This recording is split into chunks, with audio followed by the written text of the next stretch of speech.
Welcome to this very special episode of Car Wash Magazine Live. As always, I am your host, Matt DeWolf.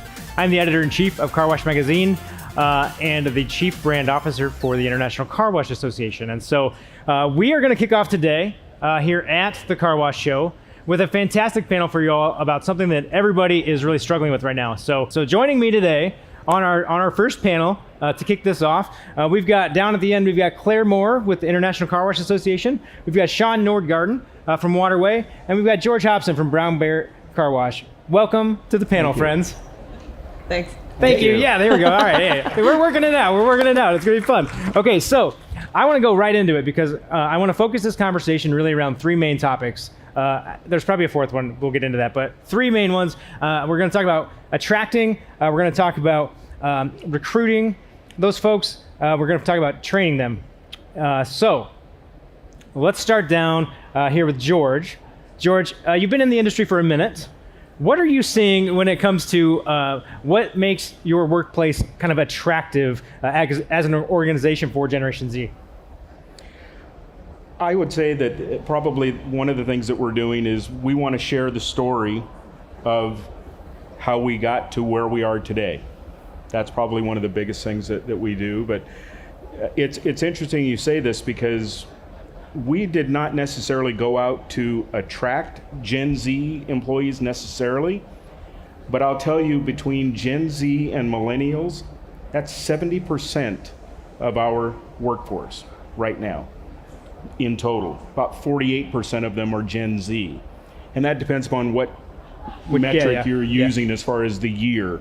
But it's a high number, and it's one of the things that we're looking at as far as being able to recruit and provide the right resources that we can to find that talent. Yeah, and there's a little bit of carryover, right, from the millennials into Gen Z. You started to see that transition into like wanting to be part of this bigger structure organization that's like having a big impact in the millennials. It's really started to shift. So in some ways, the recruiting or the attracting part is just sort of morphing a little bit. But Shaun, I'm curious, what have you been seeing? Do you mimic kind of the labor force in terms of like the percentage breakdown? We're probably 80% Gen Z. Millennials are now grown up into our management and leadership levels. But yeah, our job has always been great for students and people who want and would like a flexible schedule. That goes all the way back to when I started many, many years ago. But what we find with the newest generation is they're just super busy, way busier than I ever was as a kid. And they've got stuff going on at school, stuff going on in their personal lives, and we have to be flexible for them. So that's been a big adaptation. We've always been flexible, but even more so now. We have to be willing to accommodate and help these young people have well-balanced lives both in and outside of work. Yeah, and that's a shift, right? In the way that our brains work and how we think about being kind of a service-based industry. We feel like staffing for that is hard and making sure you have the right mix. So we got to kind of turn it a little bit on ourselves. Claire, what about you down at the end here? Well, I think Gen Z right now has a lot of choice, and so the changing what companies need to do is become the employer of choice for this generation. And I think to what Shaun is saying, having flexibility, being able to give flexible hours, work with those folks, give them a place where they can grow is really important. But the job market is so competitive right now, and especially in sort of retail organizations, there's a lot of choice for folks of this age and generation that are going to offer them a lot of flexibility and flexible hours and whatnot. So I think the bottom line is you can't be the same. You can't be stagnant and recruit in the way you always have to. You have to be able to be flexible and think about, what these folks really need out of an after-school job or a summer job or what you'd be looking for. Well, that's a fantastic segue, Claire, right into where I want to go next. So the next part of this is recruiting. I want to know what are some things that we can do, or what are you all doing from a recruitment perspective to really take that choice out of it, right? Make there be no choice other than your organization. Sure. One of the things that we're doing is actually promoting in our job posts that we have online. We are taking advantage of the fact that we can say that we have benefits that are available. We have a wellness program that's available for employees, a great tuition assistance program that's available starting at 90 days, as soon as, after they've been hired.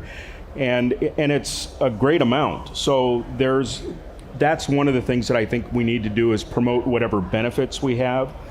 The other thing that I think is important, at least during the new hire process or the application process, is the way that we filter or look at individuals and their qualifications. We had been using an integrity survey, and it was paper-based, you fill in the blank type thing. Well, that doesn't work nowadays. Yes, yeah. So we switched to an online assessment that's actually done, it's almost like a game. And so it fits to that generation. It's almost like they're playing this game online, and what it's doing is it's assessing their customer service skills. And so the idea, we switched our focus from integrity to looking at customer service. The integrity piece we can look at, we can ask questions about things like that. We want to make sure that they can deal with and work directly with customers and have a positive experience themselves and provide a positive experience for the customer as well. Yeah, that's big. The gamification is a big thing, and we may talk a little bit about the risks of that too. But Shaun, what about you? What are you all doing at Waterway that's kind of working? We have 4 core areas that we use to attract talent. Referral network, that's huge, and that always has been, but we drive that hard. We build relationships with the schools in the community in which we operate. Our pitch to the school is, what can we do for you? And we have scholarship programs, mentorships, support the school boosters clubs, whatever we can do to support the schools. And then our hope is that the teachers will then help us network and refer their students when they hear somebody's looking for a job. So that's been great for us. We've doubled down on our tuition reimbursement, made a very substantial investment. We actually pay tuition reimbursement starting on day 1. Wow.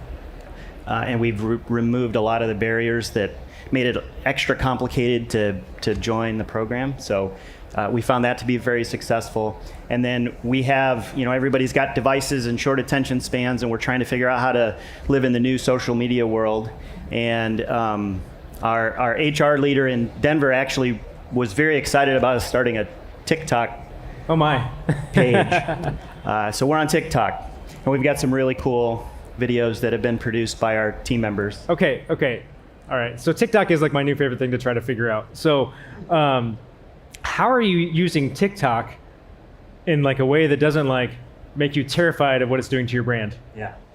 Yeah, so before we made our official page, we had some, and they're still out there, some pretty questionable videos where employees are talking about how fun it is to work at Waterway on a rain day because, you can soap up the tunnel and slide down the tunnel. And so we've had to pull a lot of that in-house. So we filter now. We've gone out and we've recruited a couple of key team members who are strong with it, and we use them to help drive our messaging. And then we have, at a higher level, an approval process just to make sure we're controlling our channel. Gotcha. So for the record, don't just let everybody go out and TikTok to your page. That's what. Get some guardrails. Guardrails matter, friends. Claire, how about you from a trend perspective? Are there things that you've seen with Generation Z that we should be doing or looking at in terms of recruiting techniques to make us stand out? Yeah, I mean, I think, first of all, Generation Z or any generation, right now, it's just so competitive out there to get talent that you have to be competitive with your packaging and your compensation plans. That's kind of the basics, right? So know what your sort of minimum wage is in your community, and you probably need to beat it. Know what your other competitors are offering at their minimums, and make sure that you're at least $1 or $2 above that. I think that's kind of, table stakes for everybody. Past that, I think particularly this generation, more so than the others, when they're looking for a job, even if it is just an hourly job that they're going to be doing after school or over summers or whatnot, they want to be able to see a path, and they want to be able to see and understand a way to grow within that company. So right up from the very beginning, being able to show them what that career path could potentially look like, how they might grow within the company, and being able to outline that for them even in the interviewing process, I think is super important. And it will ultimately, hopefully, help with retention if you do find a good employee that you want to hire. Along with that, I think training them becomes also really important. So they need to know that there's going to be an investment in them and their skill set, and an ability to learn while on the job in order to grow while they're on the job. So though those things seem like, things that you have to have within your organization, they need to be talked about in the recruitment process, because Generation Z in particular is really looking for that. They're really looking for a company that's going to invest time and energy in them and help them grow within. So let's talk for just a moment about the employee kind of development path. We like to call it a journey map, an employee journey map. Did Shaun and George, do you guys have those at your organizations? Yeah, we do. We have career paths, not just for management and leadership, but even our hourly associates. It's our feeling that when an employee comes to work at Waterway, during their time with us, we want them to grow and get better. We understand that the very large majority of people that work for us aren't going to retire with Waterway. And so it's important for us to make sure that we're providing them growth opportunities. So at every level, you always know what your next step is. We have a curriculum, you work through the curriculum, you move up to the next level. Everybody has the opportunity to grow really in an unlimited fashion, as long as they apply themselves and fit who we are and what we need. We're big believers that we're stewards of the lives that are in our care. Yeah. And that's why we exist. We exist to help develop and grow our people, and that's important for us for our success as a business. I love that. Well, and that transcends, right? That is exactly what this particular generation is looking for above all else. So, George, what about you? You guys have a employee journey map? It could be better, I'll say that. It's a bit, I'll say a bit disjointed. It's all there. Yeah. But it's just a matter of getting it to that next level. And that's one of the things that we're working on now, using online opportunities with videos, and through our payroll provider, they have curriculum that's available for us to use to help with our management level, as well as taking advantage of the LEAD program that's been developed by the ICA. We've just started using that. Well, it's been almost a year now, and it's one of the things that's helped us to see our assistant managers and above grow. We encourage our site managers to do a lot of, they do that on-site training. So we have various checklists that they use, but I'd like to see us get to that, using more online, and in particular things that are available mobile. That I think, because Gen Z is always doing this, and so it's important, I think, that we move to that level. Well, yeah, even from a messaging perspective, in terms of like email, right?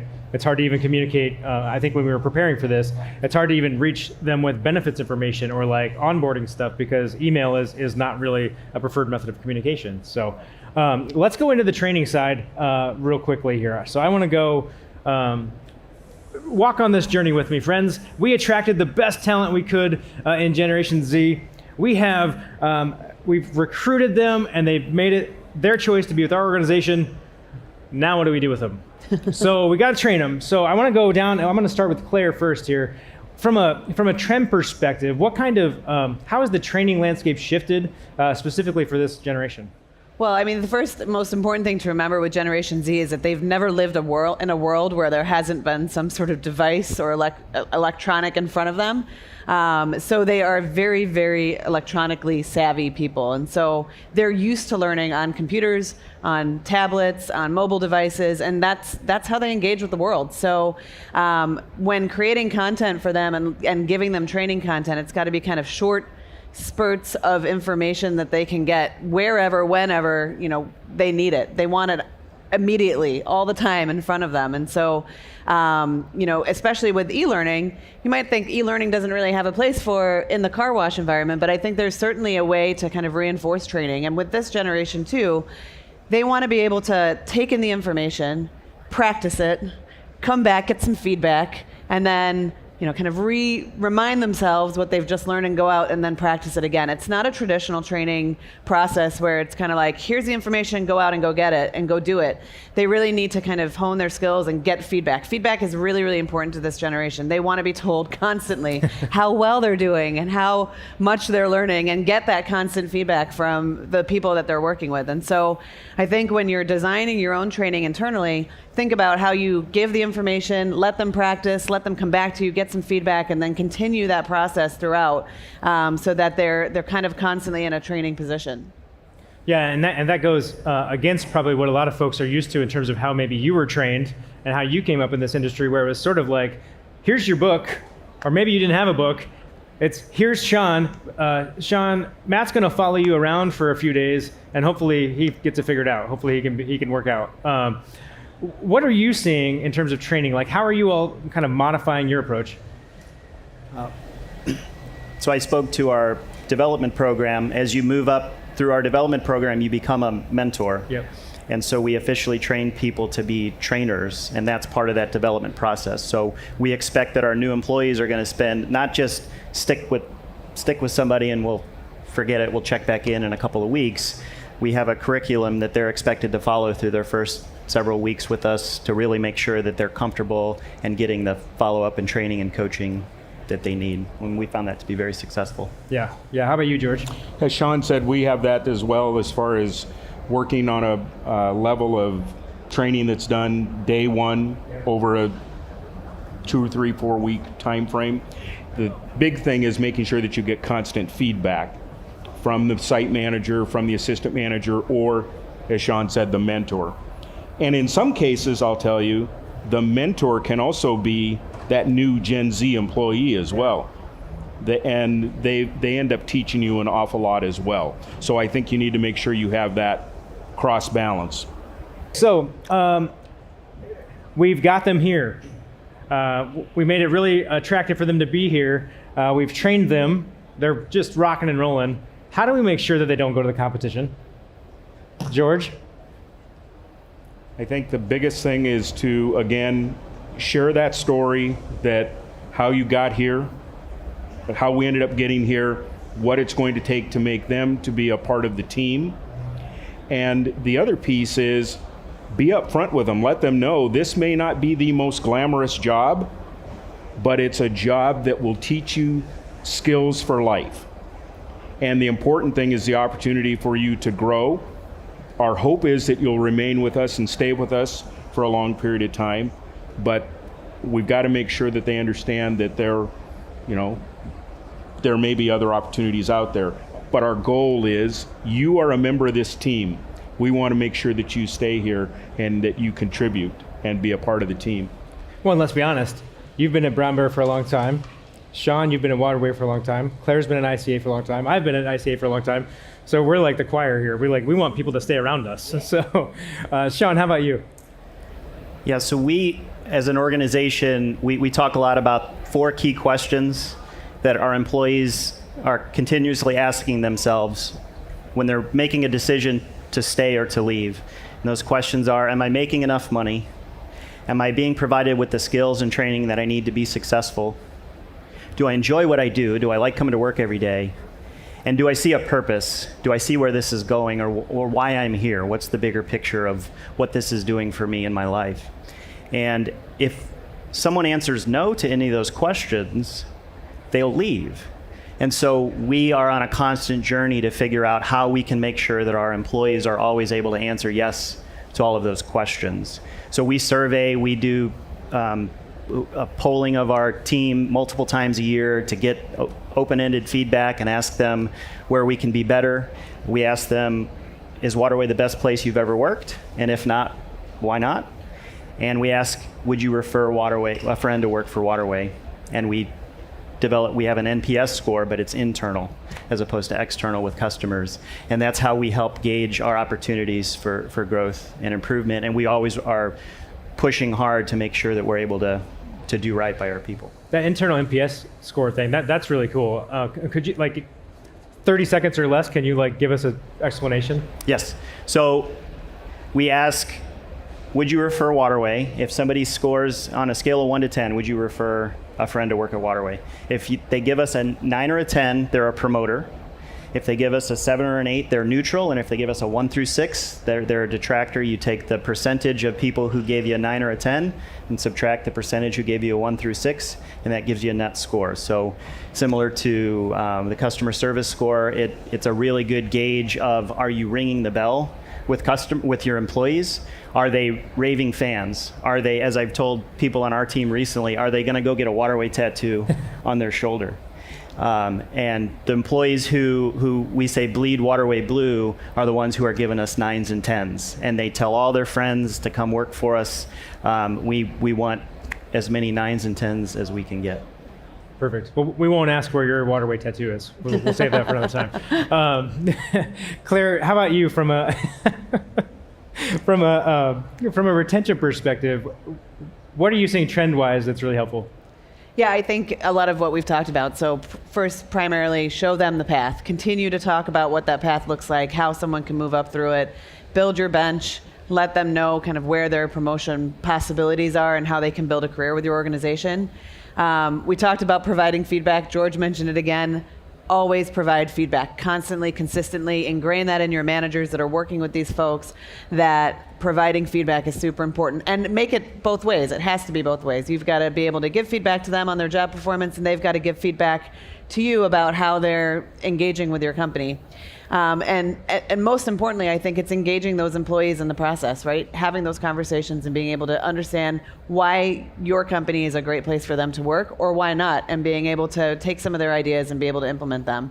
I think Shaun said it, you're not going to be able to retain an employee for life, but you can lengthen the time that they're going to have with you, and you can help improve that person's life while they're there. So having that mentality and it will help your retention. Tons of great stuff.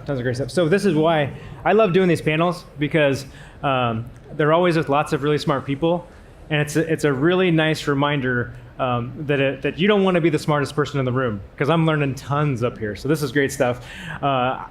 We are out of time for this particular panel, which makes me super sad. But we've got some more conversations coming up for you all. How about a big round of applause for our panelists up here today?